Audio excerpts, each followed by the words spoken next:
What's going on, everyone? So, one of the big acquisitions in the undrafted market was Quincy Olivari, and he has shown what the Lakers need, right? That point of attack guard, athleticism, guy that can shoot with the best of them. And we've seen him do it at every stage. Obviously, in college, we saw him do it in Summer League, we saw him do it in the preseason against the Phoenix Suns, against all of the Suns starters and key bench guys. And then we've also seen him light it up in the G League. He has been absolutely fantastic in the G League. He's averaging 21 points, 4.4 rebounds, 5 assists. He is a little older, right? It's one of the reasons he went undrafted. He's 23 years old, 6'3", 200 pounds. He's essentially a slightly bigger Gabe Vincent, but he can kind of play that role as that off-ball 3-and-D style guard shooter Lakers could really need, right? Myself and many others really want to see Quincy Olivari get the chance, get the opportunity on the main roster. It's unfortunate that the Lakers have yet to really play him, get a look at him, right? Especially with as bad as Gabe Vincent has played. Last night he actually had a pretty solid game, but like with Austin Reeves out and stuff, you think that like, hey, this would be a good opportunity to kind of see like what can he bring, what can he provide.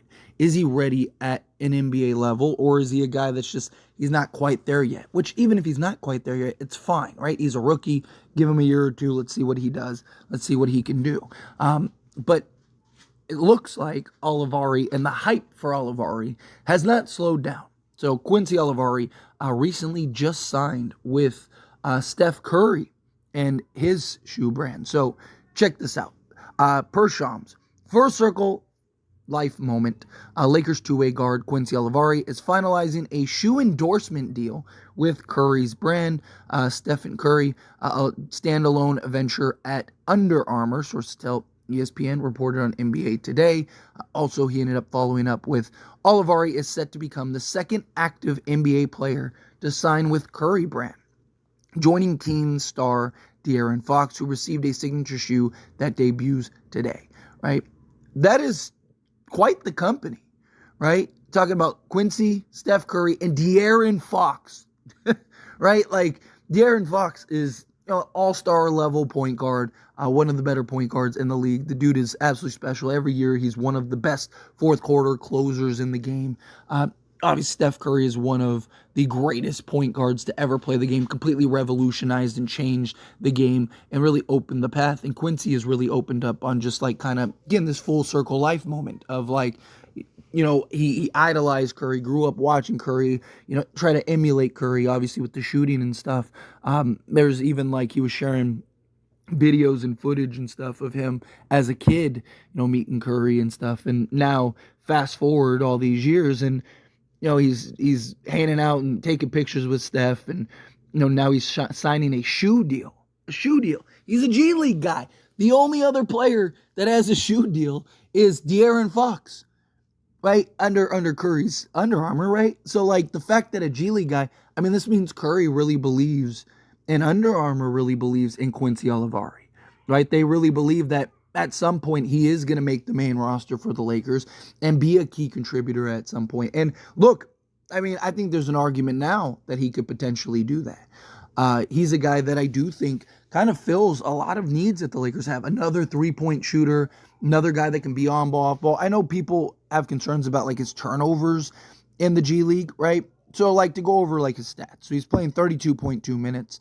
He's averaging 21.4 points on 14 field goals. He's shooting 37% total from the field, 41.3% from three-point range on 9.2 attempts. He's shooting 87.5% from the foul line, 4.4 rebounds, 5 assists, but he has 4.6 turnovers, which is where people have the concerns. And they're like, oh, but the turnovers and the stuff. Look, Quincy Olivari, the role that he would be playing on the Lakers main roster is nowhere near, it's not even in the same stratosphere as the role he would play on the Lakers main roster, right? One, he's playing against better talent, right? Guys that can actually, catch the basketball. He's not going to be asked to do as much. He's not going to have to carry the workload as much, right? You're just looking for him to come in, initiate the offense, right? Get you into your actions, be a threat on ball, off ball, and be a guy that can, apply rim pressure, operate in the mid range, and also knock down the three ball. More often than not, he's just going to be playing off ball. He's going to be playing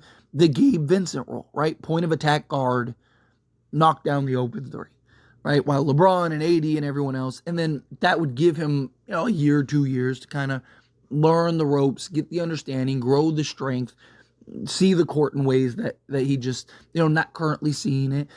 Again, it's everything's a learning process. Everything's a learning curve. And it's a big difference when you're playing alongside, actual NBA talent than G League guys, right? So I do think that he's a guy that can potentially make some real noise and I think deserves at least a look, at least an opportunity on the main roster.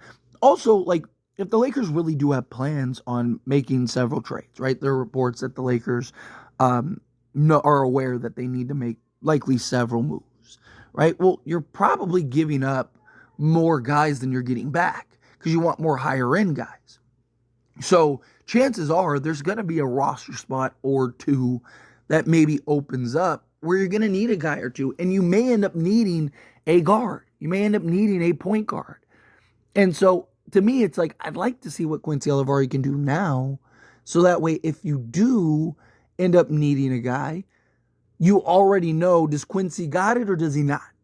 Right? Okay, we traded, we got 2 open roster spots. We could really use a backup guard, a backup point guard, somebody that can initiate the offense off the bench. Okay, is Quincy the guy? Or are you going and getting a, Alfred Payton or Jordan Goodwin or something like that? Like, what are you doing if you're the Lakers? How are you approaching this if you're the Lakers?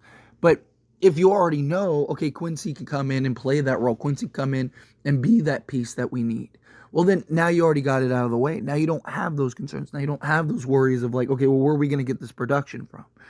Right? So I'd like that. And look, how do you know if a guy's ready until he sees the basketball court?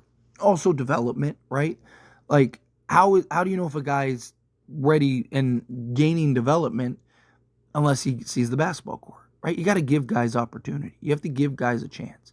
If you don't give guys an opportunity, you don't give guys a chance, well then, you fall into this trap where, they end up going elsewhere. Eventually, Quincy's going to end up elsewhere if the Lakers don't jump on the opportunity. I'm not saying it has to be right now. I'm not saying the Lakers don't have the risk of losing him right now. He's on a 2-way deal, right? So, you have him until you don't. But if at any moment you don't, right? Like, guess what? Somebody's going to pick him up. Steph Curry just endorsed Quincy. That's huge, right? If Steph is willing to endorse and Under Armour is willing to endorse Quincy, that tells you a lot, right? It tells you a few things that you need to know, right? It tells you that they believe that he's going to be a real player.